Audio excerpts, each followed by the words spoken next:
I don't know. I got no clue what I'm doing.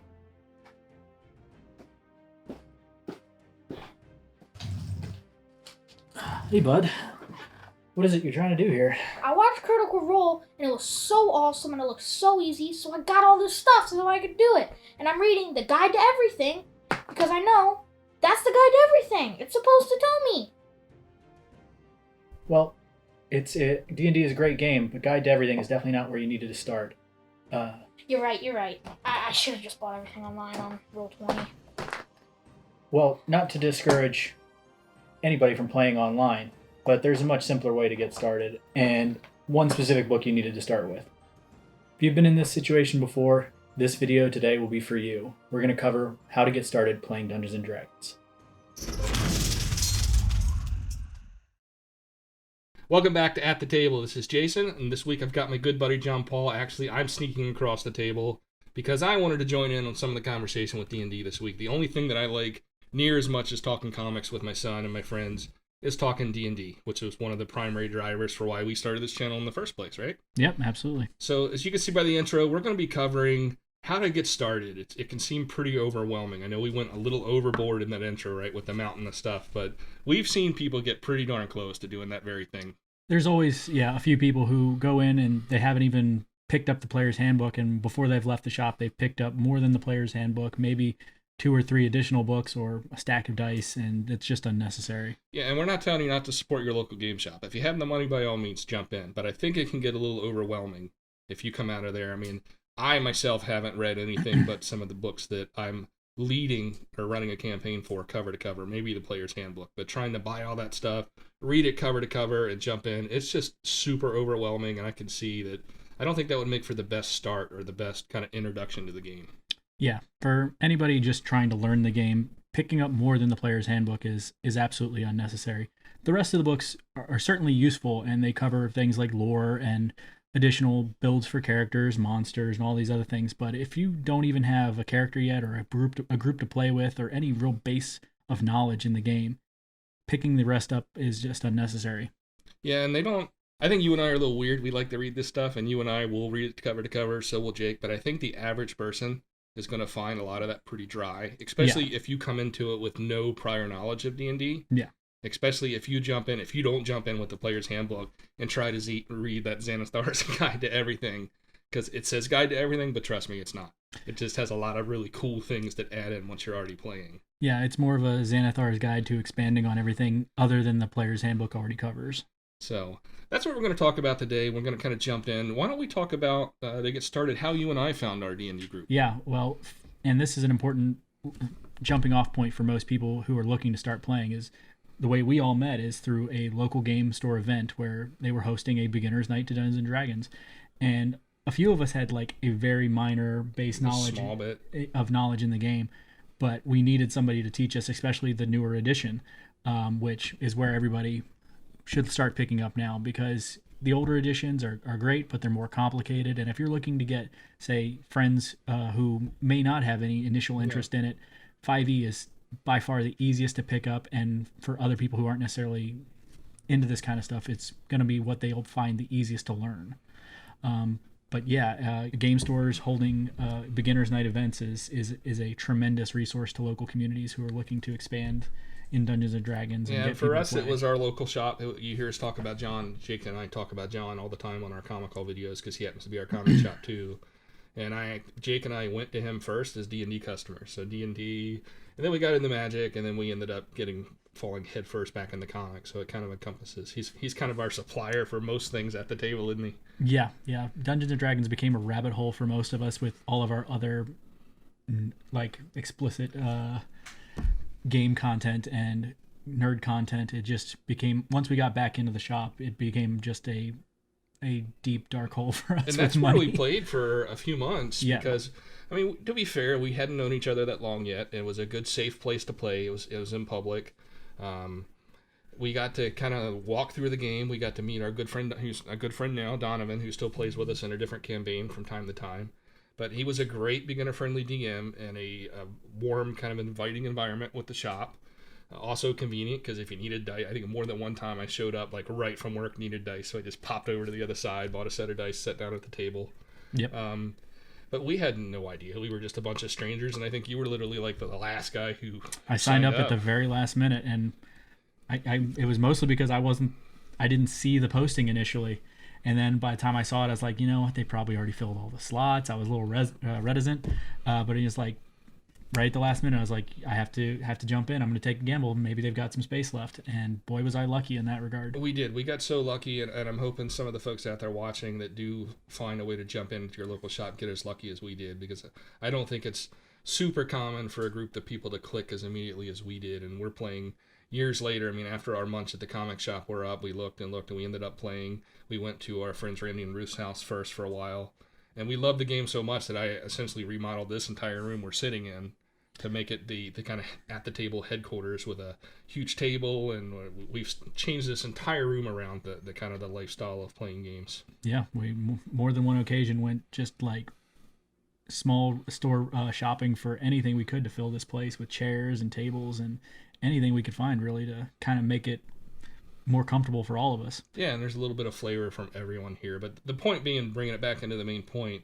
the game shop is a great starter place to go and find resources. Even if your shop isn't offering necessarily like a beginner D&D night, there's somebody at that shop that's going there to buy books, and the chances are someone is either really eager to teach new folks to play or willing to start another campaign, or folks are always coming and going. I mean, we're the rarity where we've kept a group together so long, but people are always coming and going. So someone out there is always looking for someone eager to join a new game, especially someone that'll show up every week and just have a lot of fun with it.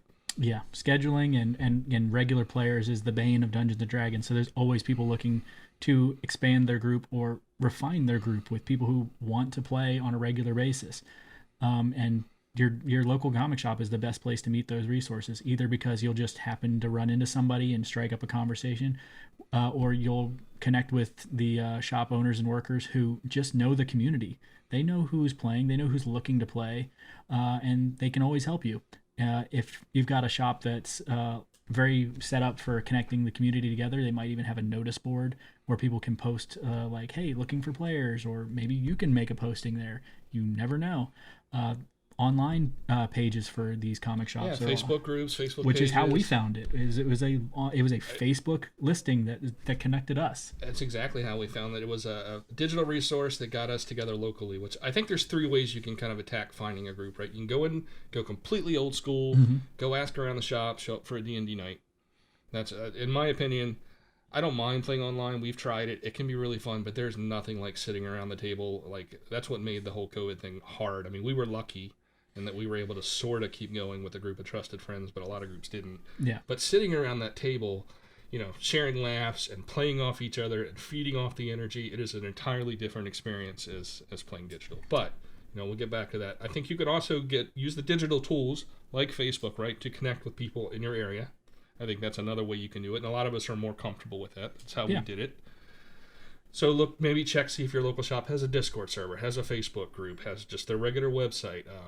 Sometimes meetup groups or for shops or for local gaming clubs. That's another good resource that you could check into. Yep. And then failing that, you can go full on digital if you're way out in the middle of nowhere. As long as you've got an internet connection, you can hop on something like Roll20 or Fantasy Grounds, and then with a mic and a set of headphones and a little bit of patience in front of a computer, that's another way you can go about learning this game. Yeah. And again, if you don't know who to connect with to find a game on those resources, the internet is your best friend. Things like Facebook have my D&D groups, which always filled with people who are posting that they're starting a new group, looking for players, or people who are asking if there's people in their area who are looking to play. All these different places where you can just find somebody to connect with. Your biggest struggle might be the first one you jump into is maybe you'll find somebody posting who's literally lives on the other side of the country or the other side of the world, and their timeline's not going to necessarily match up to you. But don't let that discourage you. There's always going to be somebody else looking, and always going to be other postings of new groups being started. And why not just make a posting yourself? Say, hey, I'm looking to join either online or in person. And I guarantee you're going to find somebody who's going to respond to you. The other thing to keep in mind is I think we got really lucky, is I think we're we're a very role play heavy type of game. I mean, we have entire days where we've gone like a month without even having a combat encounter, and everyone at our table is happy. Yeah. Which I know that's not the case for every group. Everyone plays this game a different way. So in those posts, if you're looking or you're putting a post, give some thought into what type of game you want, because you want to, if you're going to devote that much time into it, you want to jump into a game that's really going to suit your play style. And I think even as a new player, you can put some thought into, am I going to enjoy the storytelling, role-playing side? Am I going to get really heavy into kind of strategy? And like, am I the type of player that when I'm playing a computer RPG, I'm kind of min-maxing my character? Some people frown on that. I think if it's your thing, make it your thing and own it. Have fun with it. There's no reason you can't do both. No wrong way to play D&D. That's the big point. And don't necessarily expect the Critical Role experience the first time at your table. Now, I will argue we've got it because we have, in my opinion, just as much fun as those guys. We're not voice actors, but we laugh, we have a great time, we've made amazing memories, and to my mind, that's the magic of a group like Critical Role, right? Yeah, they've got something that connects them, and that's their friendship. It's not how they play the game or the fact that they've been playing for so long. They were friends before they started playing, and that's where this game really builds, is you can meet some people, start playing, but I guarantee you before the end of a first session or two, you're probably going to find somebody that you connect with and be like, this person is we're going to be friends regardless of whether this lasts or not. And that brings me to my next point. If you're not clicking, that's a good point to just take a session or two, see if that group works for you, but don't be afraid to move on. Because you will find the group that matches, and when you do, it's going to make the D&D experience just all the better for you. Don't stick into... We've been super lucky. I've never had a toxic D&D experience, but you read about it all the time, the gatekeeping horror stories, and not to put anyone off, but you may not have the best encounter the first time, but don't let that discourage you, because there's a group out there for you, and once you find it, you will know it right away. Absolutely, yeah. You can't let any of your little issues with the group hold you back from continuing playing. Yeah, don't sit into a group for 6 months if there's constant issues at the table, whether it's the DM preventing you from doing things that you should be able to do, or the DM forcing you to do things, or other players forcing their actions to manipulate how the fun that should be held as a group is going. Even beyond that, right, if you're a heavy role-playing character, maybe you're not going to find the best time at a table that's super combat heavy, or vice versa, right? So you take some time and like talk to folks. That's why Session Zeros, and maybe we'll do a future video about Session Zeros, because I think that's an underutilized tool. I think people just want to jump right in the rolling dice, but I think that upfront early conversation about what you want out of a game, what you enjoy out of a game is important. So and hot topics for players. Yeah. Exactly. Yeah, you don't want to touch on buttons that might rub your players the wrong way if you're the dungeon master. So look for a Session Zero video in the future. I think they're a valuable tool, and I think any seasoned dungeon master will tell you the same. Yeah, absolutely. That's definitely good future content for us.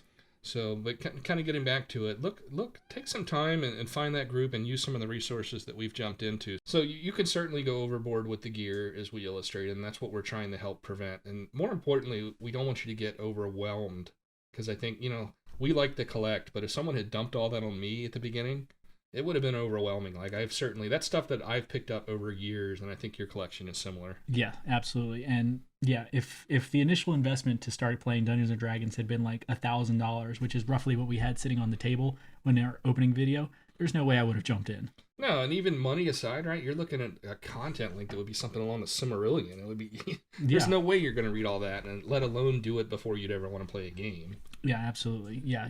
The player's handbook, that's hands down the only thing you need to start playing. That and a set of polyhedral dice will get you from point A to point B with building a character. And building a character means you can go and sit at a table. Yeah, and you don't need to know, more than anything, this is a reference book, and I think that's something that it even reads like a reference book. I mean, you can certainly sit down and read it cover to cover. I think you and I have done just that, but you can use the index. The way this information is lined up, you can get a handle on just learning the portions that you need. Use the index, read the information blocks, and say, hey, I want to play a fighter, so that's on page whatever. Yep. So I'm going to go through there, and then there's usually a guide that talks about, okay, these are the important things to do when you're making this type of character. Yeah, absolutely. It's definitely broken down for the easiest function to start learning it. You might, before you even started reading the book, find a group online that says, hey, would you like to play with us? We're looking for, say, someone to jump in and play a cleric. We're starting at level 3. The book breaks it down, say, hey, this section is cleric. These are your abilities up to level 3, and you can start statting out your character just from that. And once you've read through those, you'll be able to go sit at the table and play without having much issue at all. I think there's also these are the basic classes you can add. There's certainly more, and we'll talk about that. We've already talked about that in some of the DM's Guild content that you've been doing, ways to add on. Yep. But this gives you all of the basics without getting too crazy overboard. All the core classes, fighter, paladin, wizard, all the stuff that you need. And each has at least a little flavor text to let you know if it's the right type of character for you. So you can read that paragraph or two, decide, hey, that sounds right up my alley, or no, maybe that's not for me. But don't let anyone tell you the type of character that you should play as a new player. I think that's nonsense. I've heard people say, oh, you should play a melee character. Yeah, tons of people will jump in, and especially when they're teaching new players, like, hey, yeah, don't pick up, say, the wizard class, which arguably may be the most complicated to start learning. But don't let that scare you from playing a wizard. Yeah, if it's fun. If it's fun for you, if the idea is fun for you, go for it. It just means you've got maybe a little more research to do. And that might be exactly what you're looking for. And if you're at any table worth of salt, that table is going to help you learn how to play that character as you go. And I think you'll absolutely find that if you look. Yeah, 100%. Any dungeon master whose goal is to teach people to play and bring more life to the game and extend your time in that community, they're not going to discourage you from playing any class. They're going to help you learn how to play that class. But you can easily find the resources you need, not just in the player's handbook, but online. There's tons of YouTube videos out there that if you're struggling to learn one section of your player character build, you can pull up a video like the Handbook or Helper series that'll go into a detailed description on just that little thing, and I guarantee you in a 5-minute video, you'll be able to understand it better. And that's the Critical Role folks, if I'm not mistaken. Yes, so yeah. You know those guys know how to present content. Yeah, absolutely. And I think they're all about getting new players on board. So I think they actually take that pretty seriously. Yeah, well, so much of the boon to the Dungeons & Dragons community over the last several years has been a result of how they've presented it to a global community. And that community has spurred so much people playing because of them. Yeah, and then the numerous shows that started at the same time or after. There's a streaming show for D&D out there for almost everybody at this point. Yeah. Talking about even cheaper options, so you can get this. I think it retails for what, $49.99? $49.95 in US. So you'll pick it up at your local game shop, which is always the first place if you can. That's where we suggest you go check it out, because while you're there asking about a group, you can go ahead and pick up your player's handbook. The Chessex set of dice will run you anywhere from like $10 to $15, depending on the color or how fancy you want to get. Yeah, the different sets can range, and you might find older sets that are maybe marked up in price, things like that. But yeah, a simple set of polyhedral dice is roughly $10 or less. So I think you're into about, even if you just go into your local game shop, I think on average to get the two basic things you need to play, I think you're looking at about $60, which is about the cost of a modern video game. Absolutely, yeah. And I think you'll get, whereas with the video game, you'll play it, you'll beat it, and with few exceptions, you're probably not going to go back and replay it much. This book will last you years. So I may be biased, but I think it's a better investment. Yeah, and even after you've read it once or twice, you're always going to go back and open it up again and need it next time you play a character and you want to build something new, or just when you're sitting at the table and you may have misremembered a specific feature and you have to pick it up just to reference it. It's always going to hang around at your table no matter what. Yeah, you've played a rogue for the last 3 years in your campaign, and that's suddenly that one's coming to an end and it's time to do something different. Back to the player's handbook, and all the info you need for that new character is right there. Yep, absolutely. So a couple of other things that I'll mention that wasn't in our original outline that came to me is where there is a free PDF that Wizards does offer. Mm-hmm. Now, you're not going to get anywhere near the comprehensive classes and info. So if you can, and are in a position to do so, I know it's been tough for the last couple of years for some folks, but there is a free PDF that has a couple of basic classes and the very most basic of rules for the player's handbook. You can go dig around, and we'll post a link in the description below, but you can get a PDF from Wizards that gives you the basics to get started. So you could technically get started building a character with no money up front. Yeah, the same can actually be said for D&D Beyond, which allows you to set up an account and get access to one specific class and subclass to build a character, which is enough to start learning the basics of how the character builds and how the features operate. And those are great online resources where you can click and it'll give you expanded details on each section, so that you're looking at a physical character sheet on, say, your phone or your tablet. And if you're trying to understand how initiative works better, you can literally just tap it and hold it, and it'll pop up with a little breakdown that tells you how initiative works. And that's an absolutely great resource to look into. And probably let's not go too far down that road, because I think we're going to do some videos. We'll do some screencasts for how to get started with D&D Beyond. I think that is another great resource. So just if you don't already know, be aware that it's out there. I'm still a fan. I actually use both. I have most of the content. I'm nuts, but I have most of the content. I think you do too. I have everything, yeah. We have most everything on D&D Beyond and the paper. I like to do my research and my prep on D&D Beyond, but when I'm at the table, other than the character sheet, I'm a old school book kind of guy. So we've got the free resource, and we've got a few other sets that might be worth at least mentioning. There is a starter set. A starter set, this retails for about $20. You're not getting the full player's handbook out of this, but you are getting, it's a little better than the free PDF if you've ever thumbed through it. Yeah. You also get the Lost Minds of Phandelver, yeah. Yes, we actually played through that, had a great time. Yeah, it was a great intro content for when you started DMing for the group. So, yeah, and I really found that helpful, because at the time, balancing work and trying to come up with a campaign, being able to use a pre-published one was a lot of help. Now, we did deviate way, way off of it, but this, I at least had, using the book, I had something I could start with all week. But this comes with dice, it comes with player information, a basic DM set, and that is good to get started if you just want to get a group of friends and kind of get them into playing D&D. That's an option for about $20. More recently, they came out with an Essentials kit, which is a little more, at $24.99 retail. I'm sure you might be able to find this even better price if you look. But this comes with a couple of other things. You get a super basic DM screen, you get an adventure, you get some cool information cards, you also get a couple of cool sets of dice in this one. Yeah, the biggest advantage to this one is if you're struggling to find a full 4 to 5 person group, the Essentials kit, which runs the Dragon of Ice Spider Peak adventure, is designed to be run with as few as 2 players, which is phenomenal, because it is sometimes, especially in rural areas, if you're running a physical group, almost impossible to find that many people who are either interested or excited to play or have a regular schedule.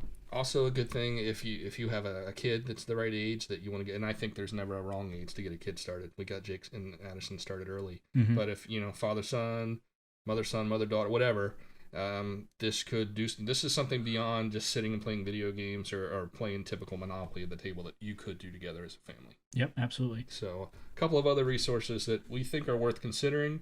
There's a ton of ways to get started for not a lot of money, but I still think if you have the time and the money to put into it, I think you're absolutely right. The perfect combo to get started is the player's handbook and just a basic set of dice.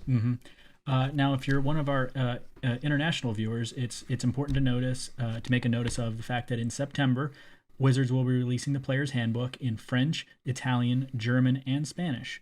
All of these languages will be coming available in September. So if you're someone who struggles to read English or understand English, especially as a second language, then the book will be available in potentially one of the languages that's useful to you. And I'm sure the rest of their titles will follow. Oh yeah, absolutely. I believe actually it's the Player's Handbook and the Dungeon Master's Guide and the Monster Manual will be available in all 3 languages. So that's a good point. That's a great segue into the next. If you want to go to that next level, the kind of the trinity of books that you need right there, and I will show if you really want to go all out. And I've still seen a few of these out there. These were a local game shop. You know what? I actually saw a non-special edition of this at a Barnes & Noble recently that was similar value, all 3 books. So this is kind of a box set. So this box set's it's literally kind of the holy trinity of D&D books, right? It's got everything you need. The Player's Handbook, you've got your Monsters Manual, and your DM's Guide, and a pretty cool DM screen all in there. So if you've got a little extra coin to spend and if you already know that this is the hobby for you, there's this box set. This is the special edition box set that have the covers.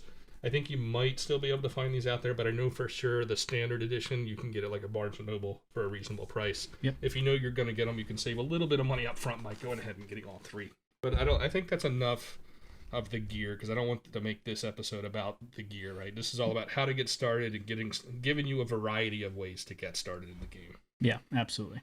Yeah, our goal in this video was absolutely to cover and make it more comfortable with the premise of finding a group, figuring out what you need to get started without letting it become overwhelming or daunting. Just jump in. I think the toughest thing to do to get started in this game, it's not learning how to build a character. It's not figuring out the math or what spells to cast when. I think it's actually kind of getting the guts up and to put yourself out there and say, I'm going to find a group. And especially for the type of us, a lot of us that like to play these type of things, we can be introverted in other facets of our life. So coming up with a way to ask for, to find a group or ask for information at the local game shop can be one of the toughest parts of getting started. Yeah, absolutely. But I can't recommend enough that you do it.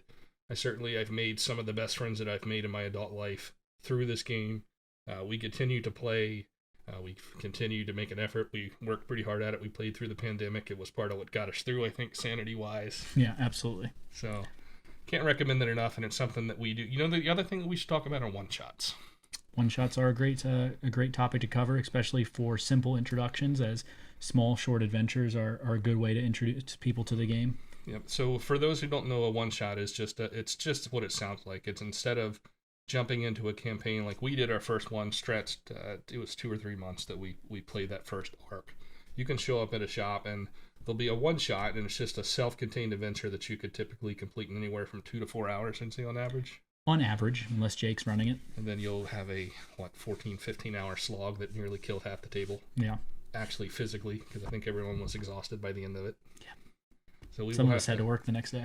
We'll have to do a retrospect of that, because Jake literally filled this entire table with 3D printed terrain and some of the toughest traps and stuff that I've ever seen in the game. But one-shots can be, but typically they're pretty laid back. They're simple, short adventures that'll last you just a few hours, and you get a sense of accomplishment at the end of it, because it's contained. It's at the end, what you've completed. And I think for a future video, I'm going to put you on the spot. I think let's challenge ourselves to pick a couple from, because there's some that I think, like certainly the Candlekeep Guide and some of the other books that have come out, you can pull one-shots out of. That I think a real area where the DM's Guild content shines is there are a tremendous number of inexpensive, great one-shots. So let's set a goal for ourselves to kind of highlight some of those to get started with. Yep, in absolutely. the future. So anything else you want to cover? No, I think we've covered pretty much everything we need to help our viewers become more comfortable in the concept of playing Dungeons & Dragons and putting themselves out there and finding the group to play with, or looking into whatever local resources are available to them. But if you guys have any questions for us, please post them in the comments below. Don't forget to like and subscribe. Yep, ring the bell if you want to be notified whenever we are posting new content. Yep, absolutely. But thanks for joining us. Yep, thanks for letting me hijack and come on the side of the table for your D&D segment. Absolutely. It's definitely changed the pace up a little bit, and I liked it. So we will see you soon. Thanks for watching, guys.